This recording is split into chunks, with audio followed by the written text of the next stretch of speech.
Dhaggeeffattootni oduutiin jalqabaanii waancaan Afrikaa akkaan eegamaa ture kaleessa sagantaa baniisaa oowwaa fi midhaaga ta'een magaalaa guddoo Kameruun Yaawundeetti baname. Tapha jalqabaa dorgommii kanaan qopheessituun Kameruun duuba kaa'uun Burkina Faso 2-1 yoo injifattu Itoophiyaan ammoo taphataan tokko kaadii diimaa dirree baheen Keepvaardiin 1-2 injifatamte. Gaazexeessa ispoortii Gamees gaazexaa Bariisa irratti barkune 3 oliif hojjete obbo Tashoomaa Qadiidaa waa'ee tapha kana irra dubbifnuuf beeksisuu fi waa'ee hojii isaanii gabaabinaan himuu eegala. Tashoomaa Qadiidaan jedhama. Qopheessaa gaazexaa Bariisaa qopheessaa ispoortiiti. Gara waggoota 38 gaazexuma kanarra hojjechaa ture.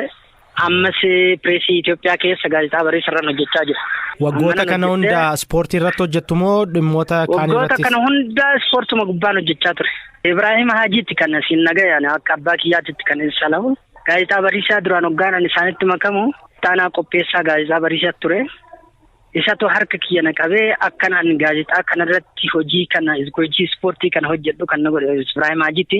Waa'ee waancaa Afrikaatti kaasna. Kaleessa Kaameruunitti haala ho'aa ta'een eegalameera. Achi immoo Itoophiyaan Keepvaardi waliin taphattee 1-2 injifatamteetti. Mee gabaabinumatti tapha kaleessaa akkamiin ilaaltan? Itoophiyaan kaleessa ramaddii tokkoffaa keessatti Kaameruun, Burkina Faso fi Keepvaardi wajjiniin. Keepvaardeen seenaa kubbaa miilaa Afrikaa keessatti illee iddoolee hin qabdu. Biyya xinnoodha. Haa ta'u malee Itoophiyaan kaleessa waggaa isii wajjin taphattu akka ilaalletti taphni gaarii ture. Taphni gaarii ture jechuun maasitti fakkaate ijoolleen teenya kubbaa walirraa fuudhuuf baay'ee tokko carraaqaa turanii. Haa ta'u malee kubbaa kiyyoo keessa buusuuf isa wanni qabxiin guddaan daqiiqaa 90 taphattee 90 san keessatti hoo kubbaa kiyyoo keessan buusin inni akka wannooti akka qabxiitti hin qabamu. Kanaafuu kaleessa Itoophiyaan odoo akkuma taate yookaan walqixallee baate sila tapha itti aanuuf carraa qabaachuu hin dandeessi. Taphni itti aanu immoo maasitti fakkaate Kaameruunii fi Burkina Faso wajjin taphatti. Kaameruun kanaan dura waancaa kubbaa miilaa Afrikaa yeroo 5 kan fudhatte. Burkina Fasoon isaanan sadarkaa Afrikaa keessatti iddoo olaanaa kan qabdu amma yeroo ammaa kana humna qabdu jechaadha. Garuu Itoophiyaan tapha kaleessaa kanarratti odoo Keepvaardee akkuma taatee odoo qabxiisu garagalee sila carraa itti aanuuf hamileen isiitu guddaa taasisa. Maali wanni biraa haafu Kaameruunis dadhabdu Burkina Faso wajjiniin akkuma taatee yookaan walqixxas bahuu hin dandeessi mo'achuus hin dandeessi. Garuu hamileen kaleessaa kun kan isii qofoodhaan uummataallee baay'ee tokkoon gochaa ture. Taphni isaan taphatan dirree keessatti akka gaarii ture. Garuu gurbaan sun daqiiqaa 7ffaa irratti kaardii diimaadhaan achi bahuun isaa hamilee ijoollee baay'ee tokkoon gochaa ture. Nama 10 taphatanii.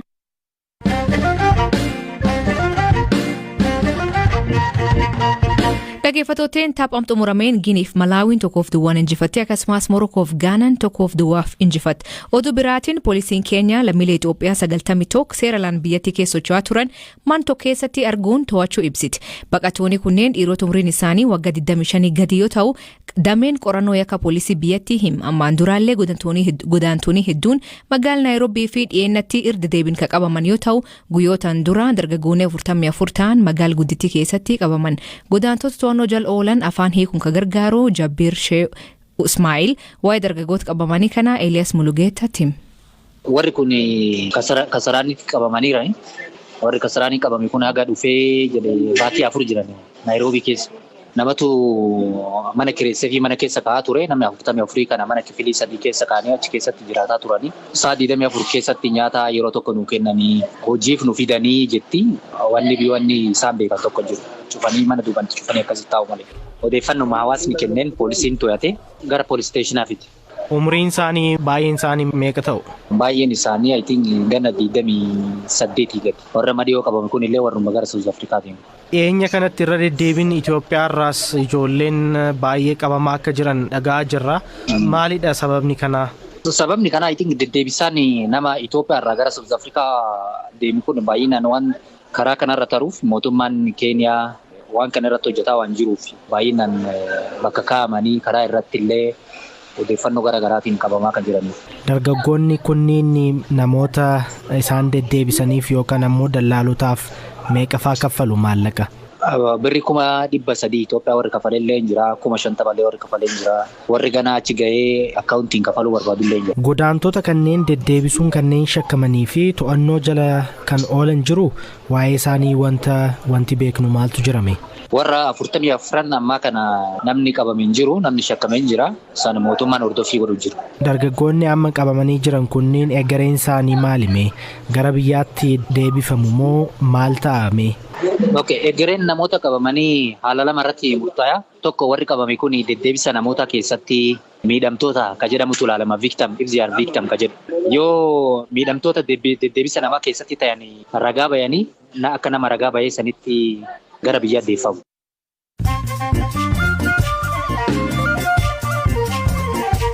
Dhaggeeffattoonni ammoo gaggabaabaa addunyaa isanii dhiyeessaa jalqabaanii humni nageen Liibiyaa baqatoota ji'ootaaf wajjirri UN ka ture duraatti hiriira bahaa turan har'aa humnaan kaas. Sakkateenis ganam kan tureen namoonni 600 ol mana hidhaatti galfamuu himan.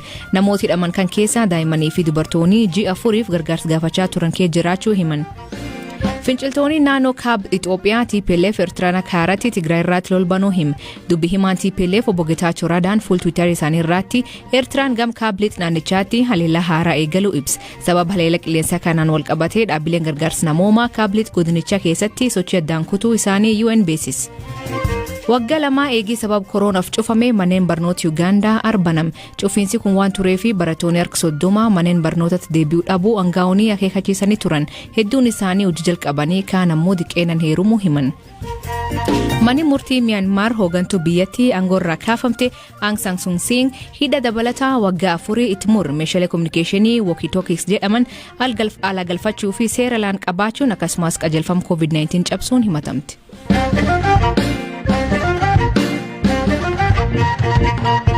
Turtii hidhaa waggaa tokkoo fi ji'oota jaambooda jimaata dabree hidha irraa ka gadhiifaman qondaalii kafaa'oo abda janeexaafaa akkaataa itti gadhiifaman ilaalchisee yaadisaa BBC kenna.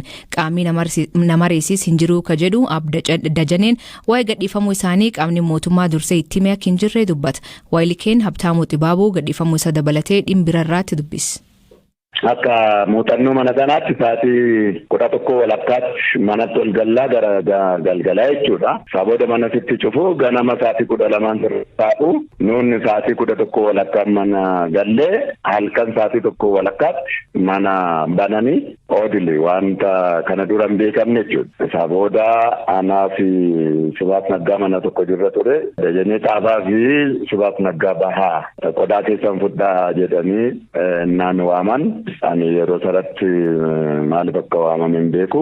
Tuuttaadhuma uffadhuu fi kitaabaan akkan dubbisaa jirutti tuuttaaf kitaabuma fudheen bahee naan bahu qodaa kee fudhuu bahee jennaan lakkani. Iddoon deemus hin beeku waan ta'eef akkasumatti iddoo sin nageessisan hin deemaan jedhe. Kanuma hin beeku. Kanaa booda gara alaatti ba'anii naan dibaa ijoollee warri gareen keenya oddoo 3 jirraa gareen Jawaarfaa nama 5 gareen iddoo biraa nama 13 dura 14 turanii ani kophaan ture. Gara waggaa fi wayii kophaa koon ture booda mucaa wayii natti naa fidanii garee keenya keessaa mucaa sana wajjin wal faana naa baanu warri garee namni 13 sunis yaa'aa jiru. Isaa booda yookaan yaatu yookaan immoo akkuma oduu tokko dhageenyu iddoo biraan geessu an jedhu sana shakkiin of keessaa qaba ture. Mee himanni keessan adda citeeraa jedhame amma mootummaan akka beeksiseetti maal jechuudha kun akkamitti hubattan sin? Miirri isinitti dhagahame hoo maali? Akka nama dhuunfaatti achi ba'uun duras badii hin qabu.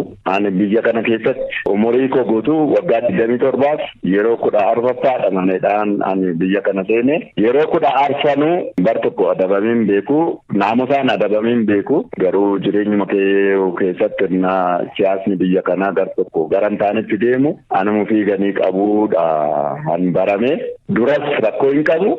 Ba'uudhaafis yakkan qabu himannaa sobaatiin addaan kutanii jedheen amanaan akkasitti. Kanaaf ani ba'uu gaariidha. Garuu ani ba'u rakkoo biyya kana keessa jiru hiikaayyaan jedhu yaaddoon qaba.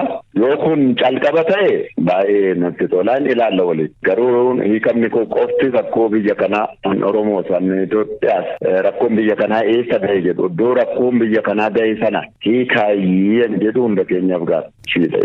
Mee kana dura dhaddacha irratti isinis taatanii kunneen isin waliin himatamanii turanii himanni isin irratti saaqame himata siyaasaa ta'uu marii siyaasaatiin yookaan immoo fala siyaasaatiin kan furamu akka ta'e himaa turtanii tarii mootummaan isatti amaneet nu hiikee yookaan nu gadhiise jettanii amantuu yaadni mootummaa jijjiiramee reettanii yaaddu? Biyya kana keessatti waraanni dhaabbatee namni walii galaa hunduu namni biyya kana na ilaallate akka mariitti seenu hammiidhame akka deebi'ee ijaaramu rehabilitation reconstruction akka ta'u dimokiraasiin biyya kanatti akka babal'atu yoo ta'e malee biyyi kun akkaataa kanaan deemuu hin qabdu hin jedhu intarastii qochi keessas taa'ee ibsaan ture.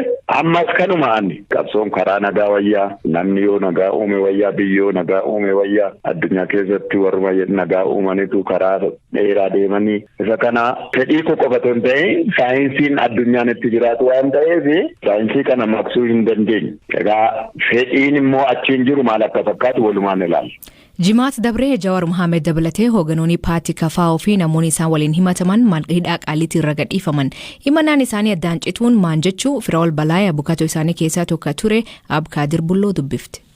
Kan dhiifamaa kuni himata abbichi karaarra ture san yookaan nama saniin adabsiisa jedhee ittiin deebisan dhiisee jedhee abbichi dhiifamaan abbichi gaafatusanidha. Sunillee maaliin ta'a himanni sun namni itti himatame kuni yookaan iyyannoo dhiyeessee qaamni boordiin dhimmi ilaaluu fi kanaaf kan ilaalu mirkaneesseeti yookaan pirezidaantii biyyattiitiin kan mirkanaa'u jechaadha. Himata kaasuu kan jedhamu kuni qaama himata sanii armaan dura dhiyeessisantu abbaan alangaa jechaadha. Himata ofii kaasaa jechaadha. Garuu kan amma dhufetti as deebinu ammoo amma kan jedhame mootummaan himata armaan dura addaan kute jedhanii kan jedhame amma. Egaa isaan amma kuni lachuu keessa hin seenu beeka amma yennoo Procedure amma sitti kana keessa seenu mootummaan himata kana haala confidence yookaan abbichi warri himatame kuni boru hin gaafatamu. Manni kuni yeroo dhumateera haala nama jechisiisuuf miti. Kanaafuu haala madalame kuni haala addaatiin mootummaan himata kana addaan kuteedha. Addaan kute jechuun ammoo yoom sochoosuu danda'a, yoom maal godhuu danda'a, aangooni waan kana dhiisuufis taate itti fufuu kan mootummaa ta'a jechaadha. Kana akkamiinidha kan manni murtii nama akkamitti isaan ilaala innocent jedheetu fudhataanii kana booddee akka homtuu irra hin jirretti ilaalamu? Kun wanti beekamuu qabu asirratti namni shakkamuun ani atilee shakkamuu hin danda'a, eenyullee shakkamuu hin danda'a. Namni tokko yakkama ka jedhamu eegaa manni murtii aangoo qabu gadi taa'ee dhimma isaanii ilaalee falmii godheeti murtii irra kennee eebalu yakka kana dalagee jira. Kanaafuu namni kun yakkamaadha erga jedheen booda namni tokko yakkama ka jedhamu. Yoo san hin taane shakkamuu qofa dhiisi osuma falmii irra jiru ragaan fedha haga dhaga'ee haga abbaa seeraatiin abbaa murtiitii afaan hin baanetti namni kun qulqulluudha jedhamee laakkaa'ama. Kalee shakkamee mana murtiitii gadhiifameef qofa yakkamaan jedhamu jarri kun afaan seeraatiin qulqulluudha nama yakka wayituu hin dalannee jedhamee fudhatama. Kana booddee dhimmi isaanii yookiin himanni isaanii ka'uu danda'a waan akkas jedhus kan jedhu argeerannaa isarratti maal jettu isin? Wanti mootummaa wanti dhorgaan jiru akka haalli itti cufamillee haala waan san ta'uu akka danda'u haala xiqqoo shakkuu akka dandeenyu haala san fakkaataadha. Dhaggeeffattootteen sagantaan irraa ganuma waliin